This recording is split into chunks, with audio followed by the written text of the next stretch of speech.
Hi, my name's Jim Murray, and this is a lab where I do a lot of my work.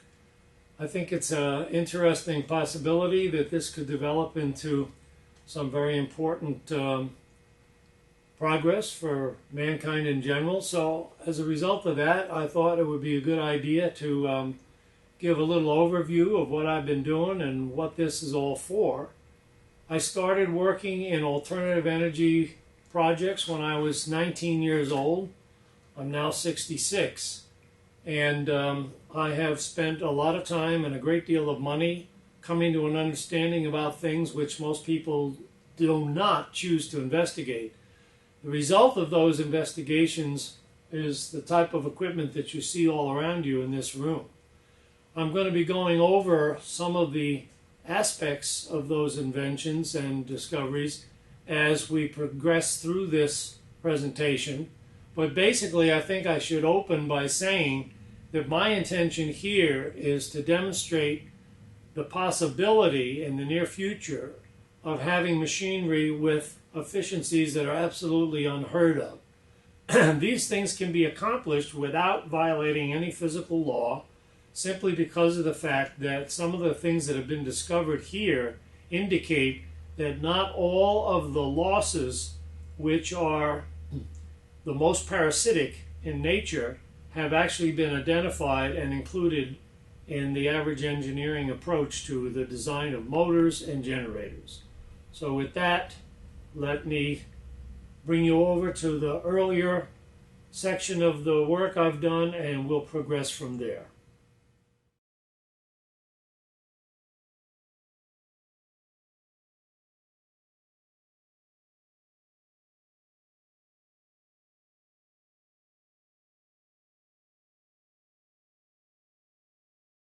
The machine that you just saw is called a Dynaflux alternator. I invented that many years ago in northern Michigan when I was working for Bethlehem Steel. And the story behind its evolution is pretty interesting, but we'll forego that to another time. More importantly, I think I'll concentrate on what the device actually does. In order to give you some insights into that, what I'm going to do is give you a really simple but effective demonstration about why electricity costs so much to produce. This is a samarium cobalt magnet. There's absolutely nothing unusual about it except for the fact that it's extremely powerful. If I drop this, it falls in the gravitational field just like any other object would. That's the whole purpose of showing you it separately, so you can see how fast it falls. This is a brass pipe. Now, when I drop this into the brass pipe, you might expect the same results, but believe me, it'll be very different, because it's going to take a great deal of time for that thing to transit the pipe. Now, the question is, why does that happen? See how long it takes as opposed to when I drop it in the open? The reason for that is that as this magnet moves through the pipe, its motion and its magnetic field create currents inside the material of this pipe. And those currents in turn produce a magnetic field of their own. And that magnetic field bucks the progress of the magnet, so that instead of accelerating at 32 feet per second, it just falls at a constant velocity. Well, the exact same thing happens in an electrical generator, except that the effects are a lot more expensive.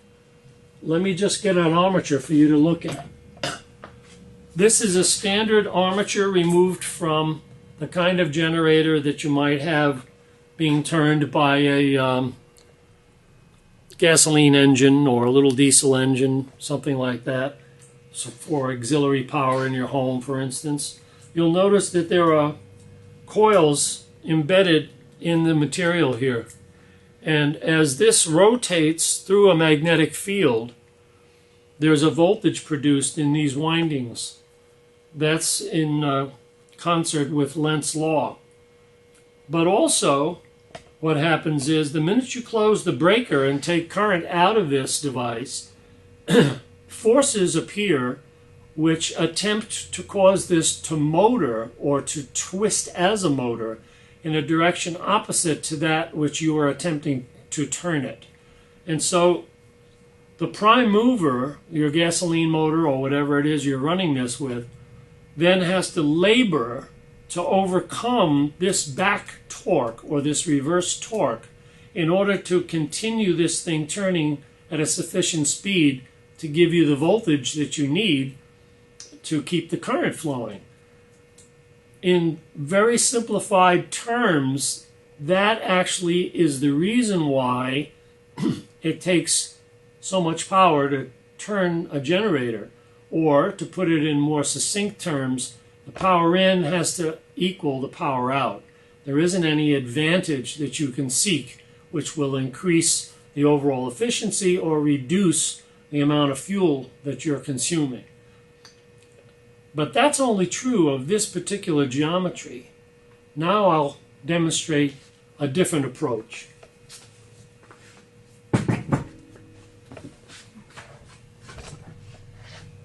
You noticed in the previous piece of equipment that I showed you, the shape was cylindrical. If you focus on this machine, you'll see that we're making use of a very unusual geometry in the rotor. It's actually an ellipse. It's an ellipse in 3D, but the cross-section of that ellipse is still circular or cylindrical, and so it can rotate between two field poles without any difficulty. Now, there's a very specific reason for doing this. When we create a magnetic field with this winding, the flux comes down through here, attempts to cross over to the other side and return to the magnetic coil, and this is the only path that it can take to do that. So when this is rotating, the net result is that the flux in both of these pole pieces is actually oscillating back and forth. And when it oscillates back and forth, it's moving in a direction which is 90 degrees away from the direction that is used in a standard generator to produce a voltage. So it's actually shuffling back and forth horizontally in these pole pieces and creating a voltage in these windings. And then when we close the breaker and attempt to use that current, the result is that for part of the cycle, it's going to be experiencing a resistance to motion, and for the other part of the cycle, it's actually going to be experiencing an assistance to its turning. And as a result of that, we wind up with a totally different concept in generation and very different numbers to describe the efficiency of the system. It's a very long and laborious presentation to go through all of the numbers because it requires a thing called a segregated load analysis, which I think the audience would find very boring. However, you will be directed on this presentation to lectures and other locations on the internet where you can see lectures that I've already produced and interviews where I touch more deeply on these particulars. So if you have an interest in that, be sure to follow through and look at some of the other material that's going to be available to you. I think the best thing to do at this point is to give you a demonstration of how this actually functions, and it'll become self-evident as to how different it is from a standard generator. But before we do that, I think I'll just touch on what the equipment is that you're looking at. This is a DC motor, and it has on the back end of it a tach follower, which allows the motor to be to have a reference, so it can turn at a fixed speed regardless of how the system changes. This is simply a drive belt that comes over here and runs a clutch assembly, and this clutch runs my generator, and the forward clutch runs a standard generator. And the reason for that setup is in case we want to make a comparison between a standard machine and the Dynaflux machine. Then over here we have the control console that runs all of that equipment, And in this upper chamber here is a what we call a DC drive, and that drive is what regulates the behavior of the motor. It's programmed to start the motor off at a slow pace and accelerate it at an even rate, simply because of the fact that to jerk this thing into the on position with none of its equipment being bolted down, you risk damaging something or breaking belts. So with that, I will start this thing up, and as it's accelerating, I'll tell you a little bit about the instruments that are on this panel.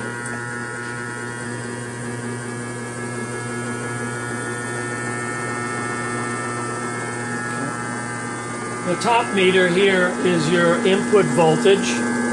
This is your input current, and this is the shaft speed. The two center meters monitor the magnetic field. This is going to be the generator field voltage, generator field current. This is the output voltage, the output current, and the output frequency of the generator. You can see it's already building towards 60 cycles. So when this speed reaches 1800 RPM, then we'll be ready to bring up the magnetic field. There it is now, it's about 1800. So I bring up the magnetic field.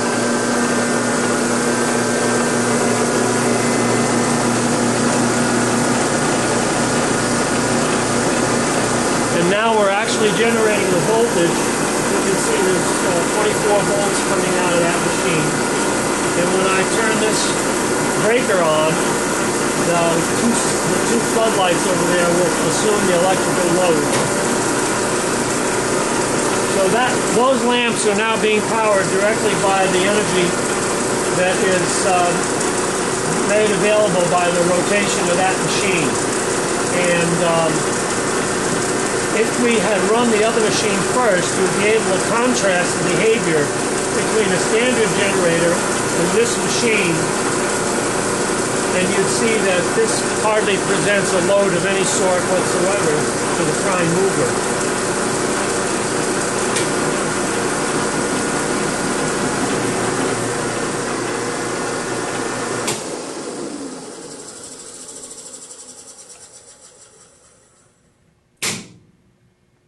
So I don't want to get into too much detail because, for two reasons, these lectures can go on indefinitely. There's really a lot to transmit to other people, considering I've been working at this for more than 45 years.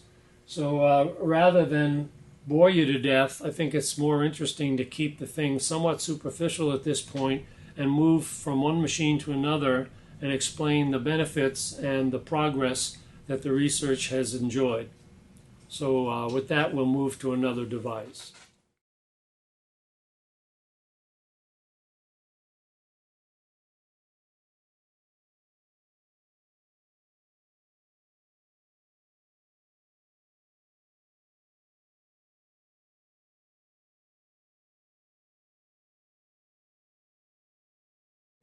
Okay, this is a machine that we call the transforming generator, and the reason for that is because this machine actually incorporates two separate technologies in one embodiment. It's both a generator and a transformer. And in order to demonstrate that and then explain why it's useful, I'm going to run this device for you and produce an interesting little experiment here. The main reason I built it was actually to study the difference between EMF and voltage. Now I know that most people think that they're the same, but they're not. An EMF is called electromotive force. That's the force that pushes current. And the current passing through an impedance, which could be a resistor, a capacitor, or inductor, or whatever, actually the pressure of the charge that cannot flow through the impedance simultaneously is what develops the phenomenon that we call voltage. So it's okay to use them interchangeably for certain calculations when you understand what you're doing, like in the application of Kirchhoff's laws for studying mesh and node equations, but there are times when you really have to keep them segregated, and so I built this particular machine to allow me to concentrate on the force aspect of this separately from the voltage aspect. Now, a lot of the results of that are proprietary. I'm not going to go into the details, but I will show you a couple of interesting features, and we'll use that to further the explanation of the machine. First of all, there are two sets of windings in this machine. One set is brought out on this pair of lines, and the other set is brought out on this pair of wires. Now, these two conductors go directly to this 300-watt bulb. The ones from this side do not come directly to this bulb. They go through this little selector switch, this little knife switch that's down here.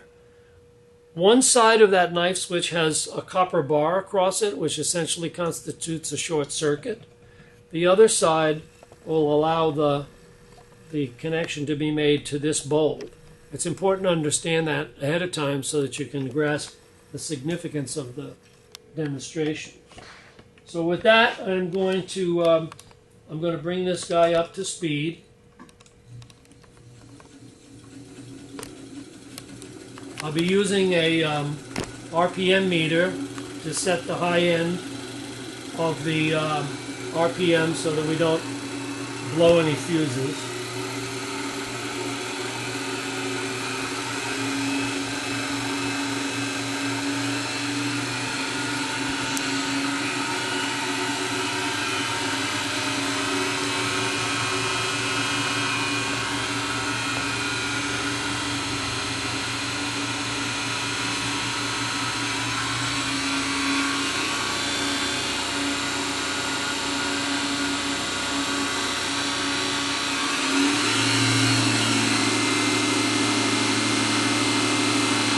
Okay, we're at about 2200 RPM, and that's going to be sufficient to demonstrate what I have to show you.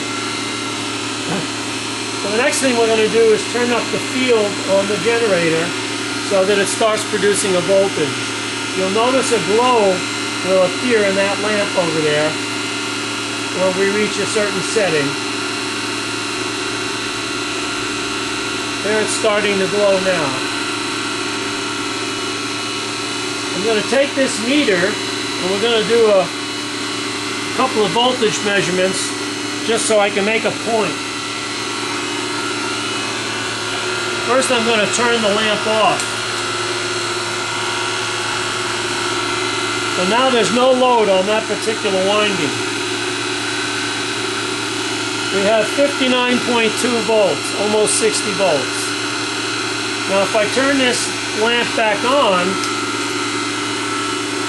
when we get the glow again, now that we have the glow, we'll take a voltage measurement and you'll see that we only have 15.7 volts actually appearing across that lamp.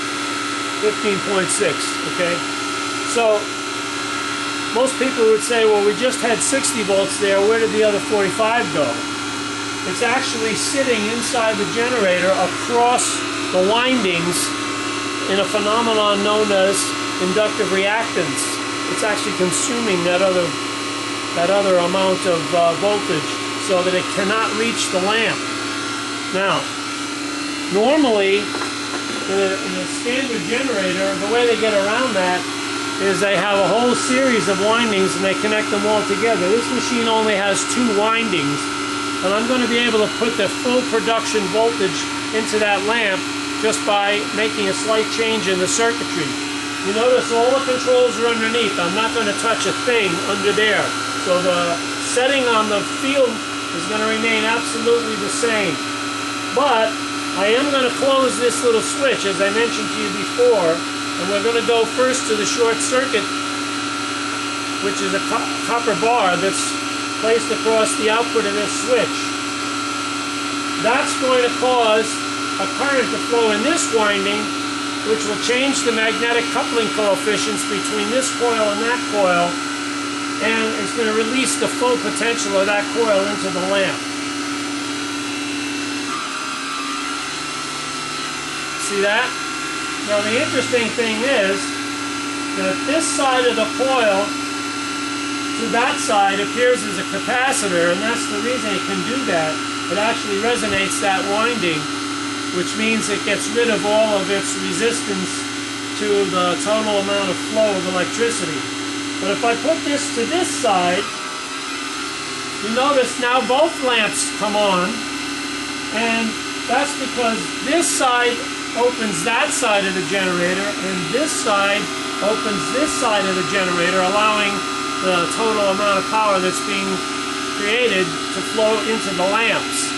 Now, there's some very special reasons for investigating this kind of thing, most of which have to do with the way I've designed a lot of the equipment in this room. But I wanted to demonstrate that in particular because it's a very fundamental concept, and it will appear in every single machine that you're going to see throughout the course of this demonstration.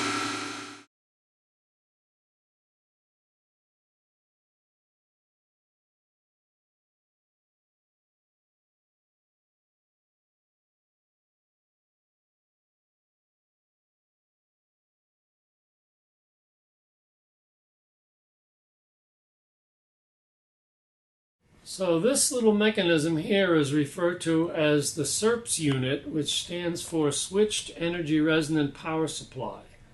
And basically this makes use of a principle of power reflection that Tesla worked on 120 years ago.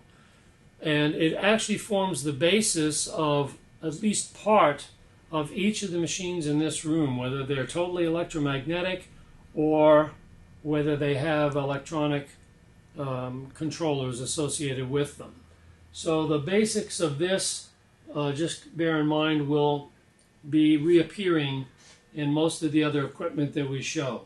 Here we have two Yokogawa watt analyzers. The top one here is dedicated to monitoring this resistor, and the bottom one, which is a much fuller, more complex device, is going to be monitoring the power coming out of this transformer.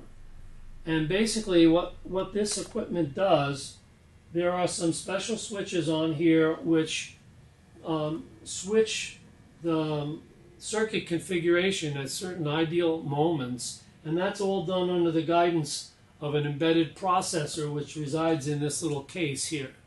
And it's programmed to make those switches in such a way that we encourage two things to happen. On the first portion of the cycle, we're actually going to be taking power from the power source or from the power line, and that's going to come through these switches, and it's going to go through this resistor. In the second half of the cycle, the power is literally going to be sent back to where it came from. And it's still going to pass through this resistor a second time. So the resistor will get hot, which is what it's supposed to do. This meter will show you how much wattage is actually being dissipated in the resistor. The total wattage, regardless of whether the current is coming or going, so to speak, in this resistor is going to constitute what we call the absolute power, because it's going to produce a heating effect irregardless of which way the power is moving. But that's not the case with the power coming from the source, because when I draw power from the source, that constitutes positive wattage. And when I return power to the source, that constitutes negative wattage. So this device is actually going to be monitoring the differential power, or the net power, if you prefer. And that's the reason why you're going to see a difference between these two readings, even though the power is going into the same device. Now, a lot of people would conclude that you're creating energy. It's nonsense. You can't create energy, and I wouldn't waste my time trying. But you can manipulate power in such a way as to access its full capability, and that's what all of this equipment does. When you see this thing in operation, you realize that the very first machine I showed you over in the back, the Dynaflux alternator, is actually doing the same thing, except it's doing it electromechanically. It doesn't have to be electronic, but the principles are the same. So with that, let me go through some preliminaries. This is going to be the voltage reading on the top. The second one is going to be the amperage, and the bottom one is going to be the wattage. Down here, it's going to display volts, amps, and watts, but I have the option of looking at other parameters, and I will do that once we get this device turned on. So with that preliminary information, I'll switch on the processor, and hopefully we'll get some interesting numbers. So now you can see that we are pulling or dissipating in that resistance 28.92 or 91 watts. But the actual reading that the line sees is only 8.77 watts. Okay? And that's not because we're creating any power. It's because of the fact that when you return power, you get a different effect, because this is reading the net power consumption, not the absolute power consumption. Now you might say, well, is there any proof of that? Yes, there is. If we switch to VARs, you'll notice that even though we're running a totally resistive load, I have 222 VARs, which is totally reactive power. Okay, and that's the reason that you have a VAR reading. The VAR reading up here would be 0. Now if we move to power factor, the power factor is only 0.039, which is also indicative of a highly reactive load. Now you might say, well, where's the reactive part of it? The reactive part of it comes into play because of the fact that when you return power from whence it came, as long as you are doing it in a rhythmic fashion, you're actually creating a VAR. Even though it can be in phase with the voltage, which is the case here, otherwise we wouldn't be looking at watts, you still are creating VARs. And so just to give you an example of where we're at with this from a standpoint of efficiency, if we take 30.31 and we divide that by 8.68, and then we multiply that by 100, we wind up with 349.19%, which is a little bit unusual. And yet, it's relatively simple to do.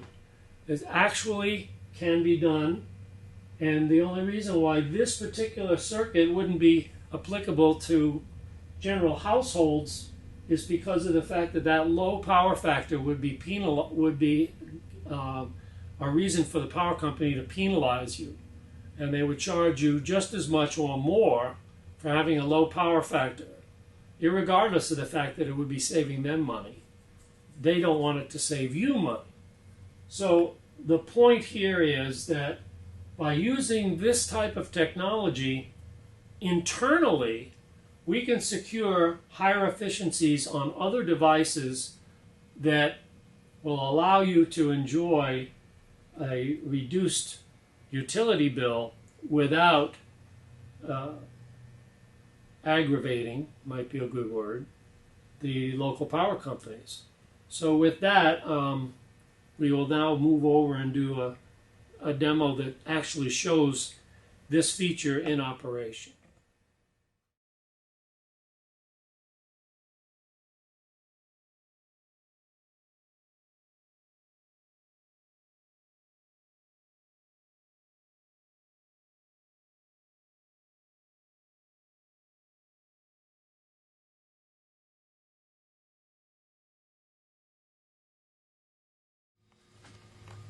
So what you see here are some of the latest developments in the Dynaflux department, which all transcend from the original device that I showed you, the Dynaflux alternator. Now, these machines are motors as opposed to being alternators or generators, and I'm going to demonstrate them for you along with some interesting little behavioral characteristics. But I wanted to start off by showing a rotor that's typical of what's inside these machines. This is an elliptical rotor. As you can see, it's not round. It's an oval or an ellipse. And you might say, well, how can that turn in a machine? Well, very easily. When you have this tilted at 45 degrees with respect to the shaft, it just spins away without any difficulty. The thing that's interesting is it does display that wobbling motion like we saw in the first machine. And so these devices have to be counterweighted in order to suppress the resulting vibration. But other than that, this is what makes them go. Now, this first machine is a DC Dynaflux motor. And the electronics that are running it, both this little computer and the switching electronics that are on this disc here, are far too small to bring that thing up to full power, because this was an experimental circuit that we used to basically establish the ground rules for this type of circuitry. And unfortunately, after we figured out exactly how to build it, we didn't have any money to upgrade it. But we will still demonstrate exactly how it can work and the benefits of using this approach. Now, there's a couple of things that are important to point out. First of all, this is a computer here which is very similar in the way it functions in concert with these switches to the previous demonstration that I showed you on the SERPS machine.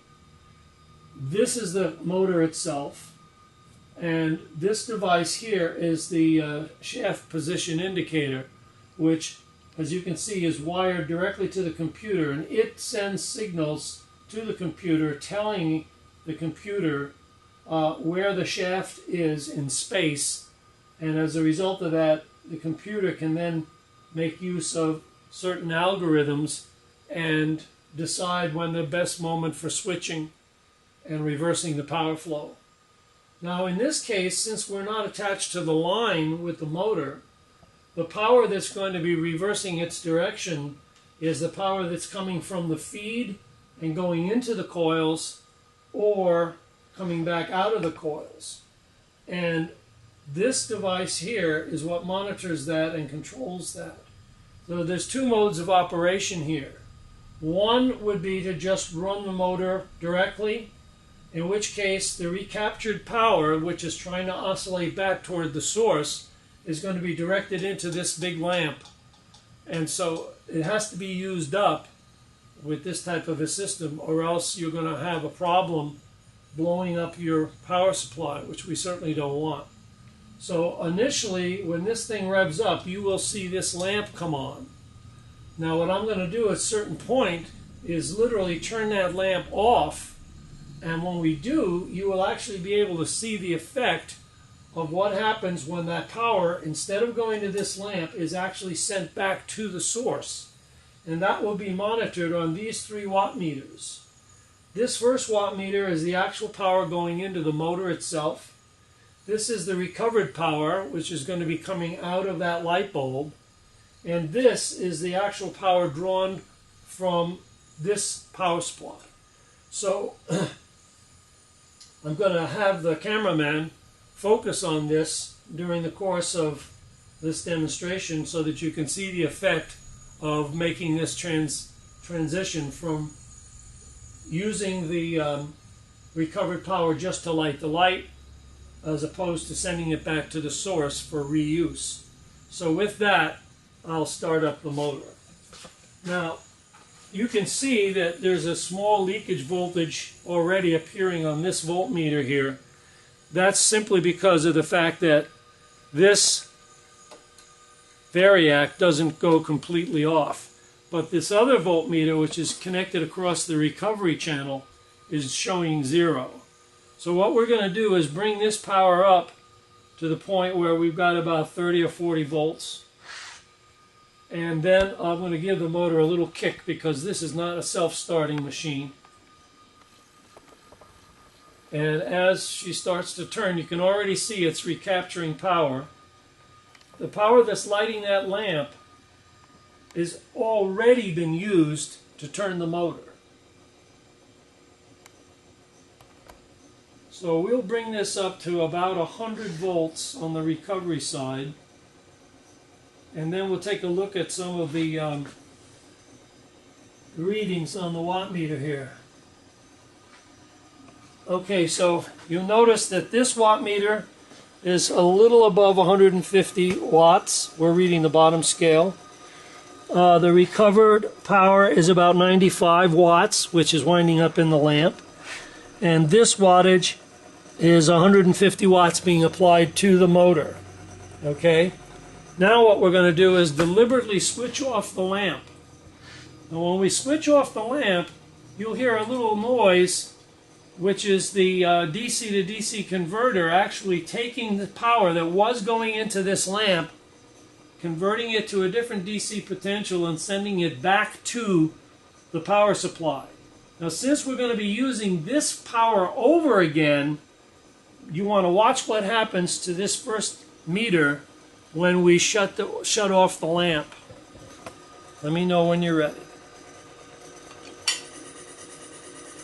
So now the power that we're taking from the wall has dropped down to about 85 watts. There's no recovered power because we're not dissipating it in the lamp. And the power that's going to the motor is actually 5 watts higher, so it's 155 watts. Okay, so we're literally feeding power back to where it came from, which is the reason this dropped down to the lower figure. And we're only taking enough power from the wall to cover the losses that are incurred in operating this equipment. So here again, we can look at an anomalous feature of this device. If we take 150 watts, we don't have to have 155 to make the point. 150 watts divided by 85 watts times 100. That's 176.47% efficiency. Now that's system efficiency. It is not conversion efficiency. The motor itself is well within standard 70 to 75% efficiency area because it was never engineered to perfection. But just imagine if this was perfectly engineered and all of this circuitry was brought up to snuff so that this could be run at its maximum design criteria, you would actually see even better numbers than we're showing right now. So this is what you can do with applying energy resonance and Dynaflux characteristics to a DC machine. And I'm going to show you some even more interesting effects when we move to an AC version of this. But first I'm going to turn the lamp back on and return the system to its previous mode of operation. Now you see right away we got the wattage returns to the value that we were looking at before. The input and the output are approximately the same, and the wattage that's dissipated in the lamp is registering as before.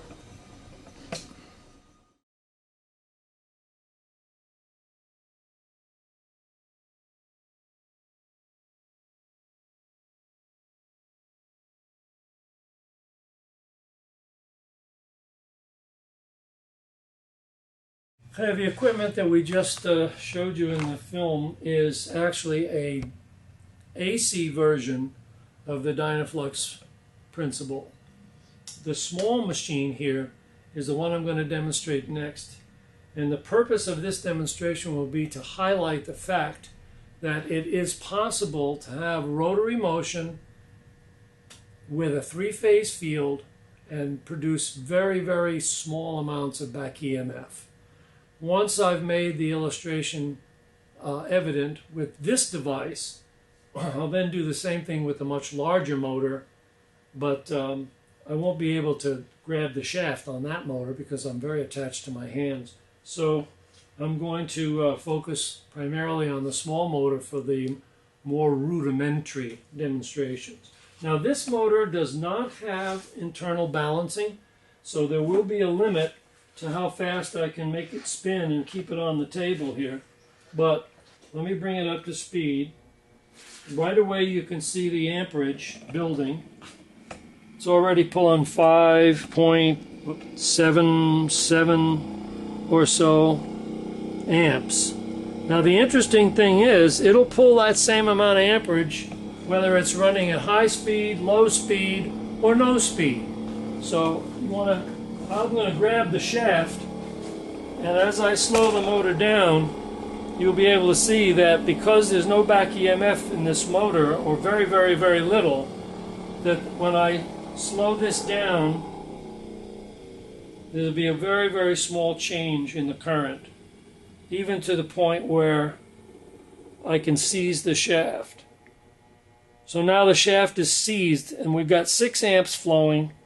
If I let it accelerate, you can see that it's going to be just a couple of tenths of an amp difference. Now it's turning up to full speed, and we only have 5.6 amps. So basically 0.4 amps is the difference that you notice in the current as a result of the small amount of back EMF that's involved in this motor's operation. Now what I'm going to do is transfer the power from this motor to the large motor, and I'll give another series of demonstrations there.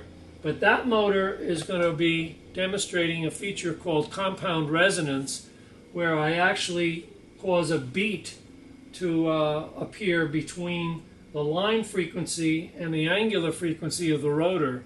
And so in order to do all of that, we have to have a capacitor bank which also changes the power associated with the movement of that shaft. This motor has no capacitors involved, so it's very easy for me to just reach over and stop the shaft.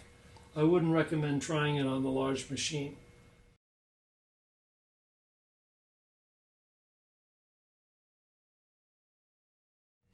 So here we are with the larger Dynaflux machine. This is a 3-phase Dynaflux AC motor, and as you can see there are different capacitor banks associated with its operation. For this demonstration I'm going to be using the low power stuff, which constitutes the 3 gray capacitors that you see in the background. These are for much higher voltage operation, and they're not connected right now. But there are essentially 3 tank circuits used in this machine's design, and those create a resonance phenomenon that interacts with the angular resonance of the machine to produce the net result. Now, as I bring the speed up on this thing, you'll see that the amperage goes up accordingly, just like it did on the small motor.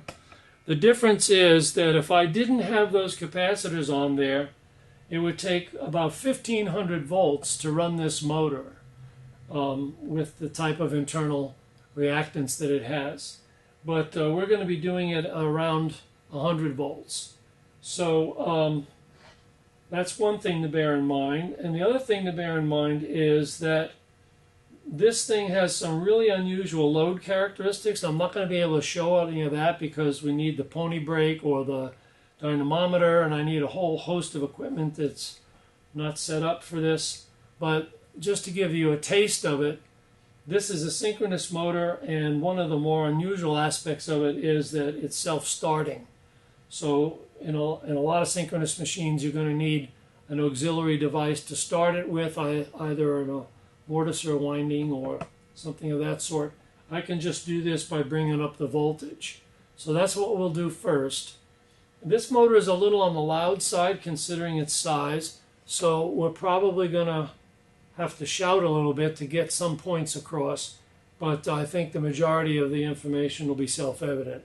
So with that, I'm going to start the machine up, and you can already see she's pulling about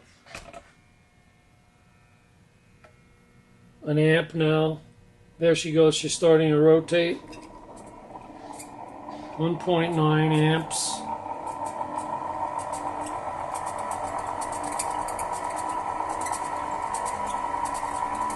And you notice that as I apply additional voltage, the machine accelerates, which is not typical of a normal synchronous motor.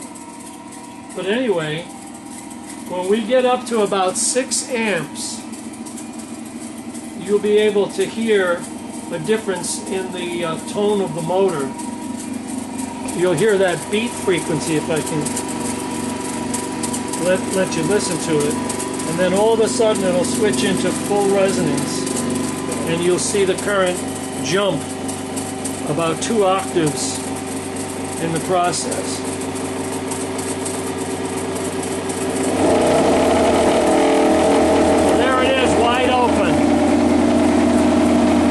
I certainly wouldn't attempt to grab that shaft under those conditions.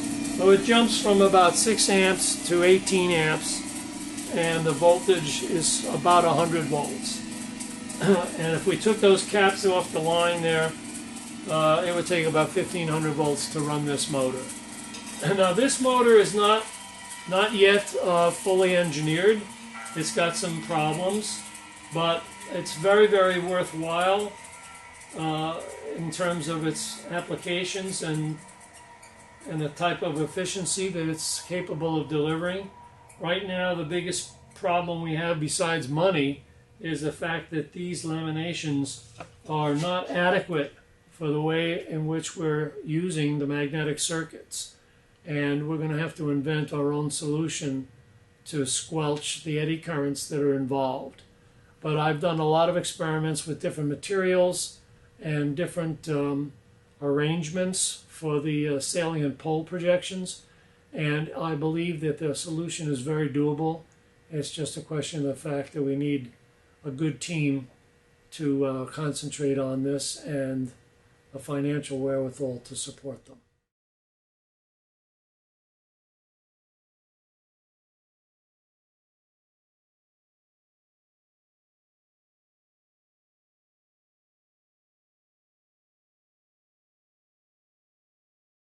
So this last machine is also a DC motor.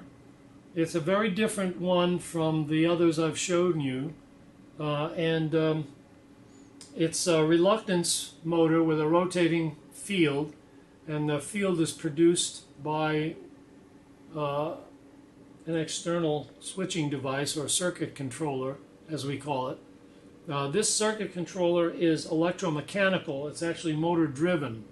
But ultimately, if we can get the funding, I will replace this by a totally electronic device, which then incorporates the recapture features and all of the normal things that you would have a computer do to optimize a motor.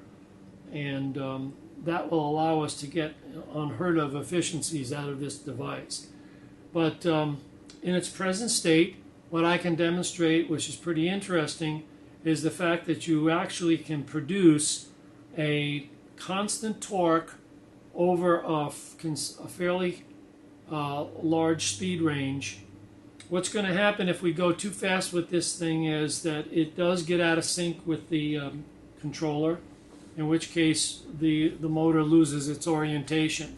But anywhere from about 0 RPM up to almost 500 RPM, this thing is very predictable and very linear. Our studies have demonstrated that with the proper electronic controller and the necessary embedded processors, we could probably take this up to 10,000 RPM and still demonstrate the same characteristics. So with that, let me switch on the power and give you a quick demonstration. Now, one of the things you'll notice when I turn on the power is that this rotor will jump to its null position, which is going to be an exact imitation of the position of the controller. And these two things always turn in synchronism under normal conditions. So let me get this turned on. And there she turned. Now, believe it or not, we have full torque right now on this motor. I mean, if we had the equipment hooked up, I could demonstrate that to you with meters, but I just measured it the other day for some folks who were here, and it's 54 inch-pounds of torque. So that's a pretty impressive number. And we're only pulling 2.28 amps on both our power windings. So that's a pretty significant amount of torque considering the investment of current. Now, as I turn up the speed,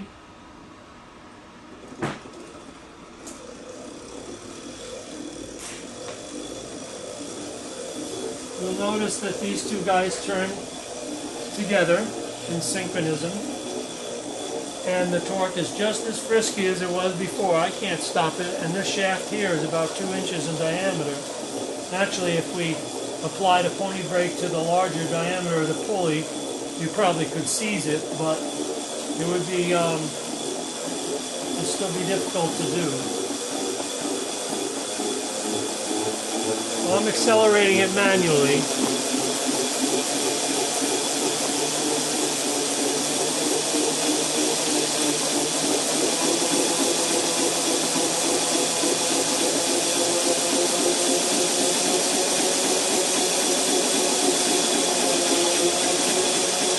We still have that same frisky torque with no real problems.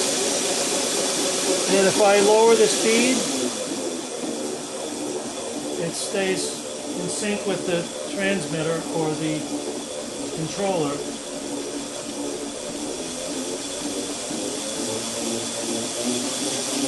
So this, out of all the machines that we showed you today, this is probably the one which is closest to commercialization. What we need right now is enough funding to finish the design of the electronic controller and probably build another prototype as well. But anyway, that's what's on the agenda, and these are the types of things I've invested most of my life in perfecting. The other equipment that you see in this room represent other technologies, which are just as interesting, but they're a little bit more obtuse than what I've showed you so far, and so I'm going to limit my presentation to the electromagnetic stuff for now. I thank you for your time and attention. Don't forget that you can get to the lectures and the interviews that are on the web by going to the links at the bottom of the page. Thank you for your attention.